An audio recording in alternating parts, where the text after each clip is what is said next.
Assalamualaikum warahmatullahi wabarakatuh. Kami dari kelompok 3 di sini kami ingin melakukan eksperimen yaitu membuat es krim dengan menggunakan metode tanpa kulkas. Sebelumnya perkenalkan, nama saya Muhammad Farah Sewani. Pertama. Saya Putri, saya Keisha Firani Vega, saya Syafira Diva. Oke, selamat menonton. Sifat koligatif varian ada 3. Pertama, kenaikan titik tinggi. Kedua, penurunan titik beku. Dan yang ketiga, ada tekanan asam. Nah, yang mau kita bahas ini penurunan titik beku. Penurunan titik beku adalah peristiwa menurunnya suatu zat pelarut yang ketika ditambahkan zat terlarut mengakibatkan menurunnya suhu larutan lebih rendah dari suhu pelarut murninya. Penurunan titik beku banyak diterapkan dalam kehidupan sehari-hari, seperti untuk mengawetkan bahan makanan beku dan untuk membuat es krim dengan metode tanpa kulkas. Hah? Es krim tanpa kulkas? Gimana sih cara pembuatannya? Kalian penasaran cara pembuatannya? Yuk kita lihat cara pembuatannya. Alat yang dibutuhkan ada cup dan sendok es krim, sendok makan, corong, kaleng, baskom, dan kemasan plastik. Sedangkan untuk bahan ada susu cair, topping, opsional, garam kasar, susu kental manis, dan es batu.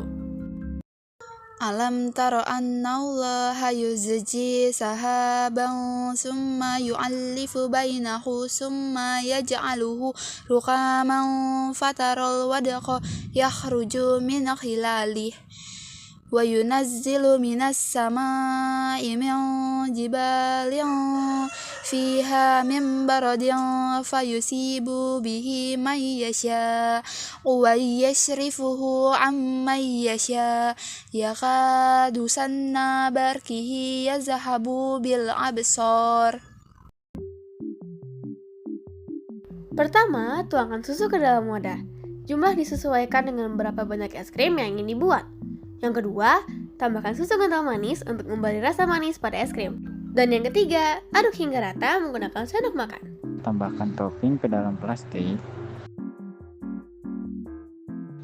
Lalu tuangkan campuran susu dan susu kental manis ke dalam plastik yang sudah diisi topping. Masukkan es batu ke dalam baskom dan kaleng, lalu taburi garam dapur kasar.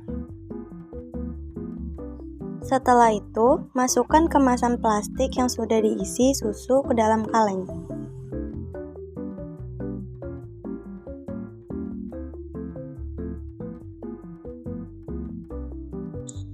Penuhi kaleng dengan es, lalu tabur garam dapur kasar lagi, lalu tutup kaleng.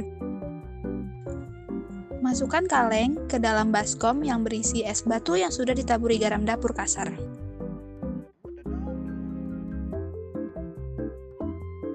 Selanjutnya itu putar kaleng secara konsisten selama kurang lebih 10-12 menit. Lanjutnya, keluarkan es krim dari kaleng dan cek teksturnya. Jika sudah mencapai tekstur yang diinginkan, es krim siap disajikan. Lalu pindahkan es krim ke dalam cup yang ditambahkan topping. Toppingnya itu sih opsional, dan selamat menikmati.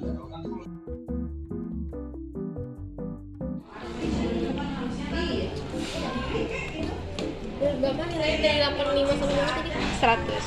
100 ya kasih 90 aja. Wow. Terima kasih Bapak. Saya akan mencoba hasil pembuatan es krim kelompok 3 dan saya akan mencicipi. Sebelumnya kita membaca doa.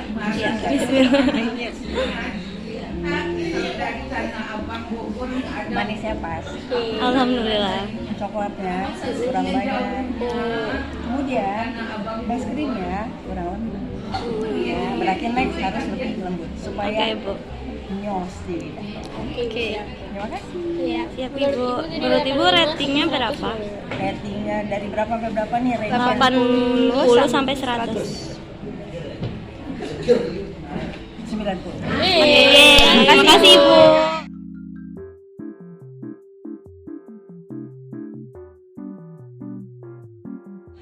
Baik, hasil eksperimen ini adalah es krim dengan tekstur lembut. Jika pengocokan dilakukan dengan baik dan cukup lama serta dengan suhu dingin yang baik, maka es krim yang dihasilkan akan mengeras dan mencapai konsisten yang diinginkan. Kita juga perlu menambahkan garam dapur atau NaCl ke dalam es batu karena ia akan mengganggu proses pembentukan kristal es. Sehingga Suhu dapat turun lebih rendah dari 0 derajat dan akan menghasilkan es yang halus dan lembut karena kristal es yang terbentuk berukuran kecil.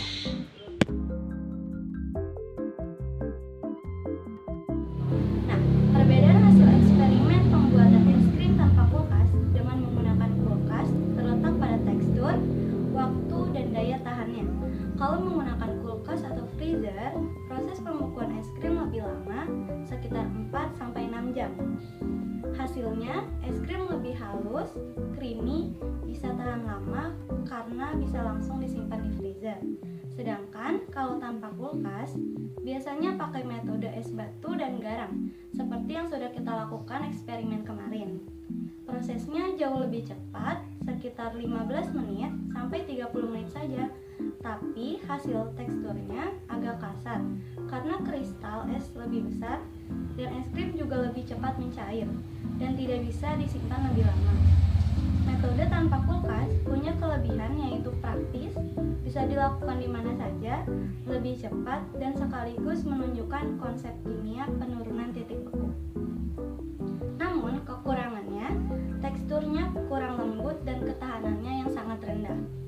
Jadi bisa kita simpulkan, kalau pakai kulkas hasilnya lebih lembut dan tahan lama. Sedangkan tanpa kulkas lebih cepat jadi, tapi kualitas es krimnya kurang maksimal.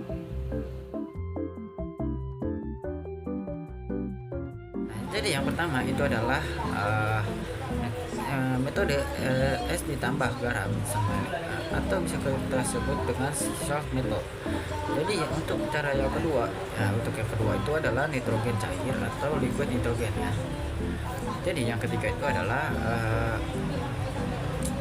dry ice atau batu kering ya. Nah, untuk nomor 4 itu adalah seperti metode tradisional untuk es potong es, atau bisa kita sebut dengan es krim potong atau yang nama lainnya itu adalah es serut ya. Cara yang kelima itu adalah menggunakan logam panci logam ya yang lebih tipis dan juga itu pendinginnya sangat cepat, pendingin cepat.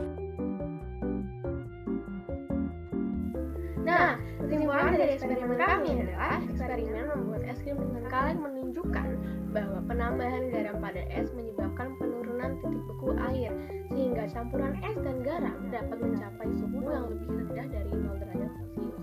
Nah, tekanan dari inilah yang membuat adonan es krim dalam kaleng membeku lebih cepat. Proses memutar kaleng menjaga adonan agar tetap mencampur rata, sehingga terbentuk kristal es yang halus dan menghasilkan tekstur es krim yang lembut. Dengan demikian, percobaan ini membuktikan penerapan konsep penurunan titik beku dalam kehidupan sehari-hari. Oke, jadi itu tadi adalah proses pembuatan es krim tanpa kulkas dari kelompok kami. Terima kasih sudah menyaksikan. Wassalamualaikum warahmatullahi wabarakatuh.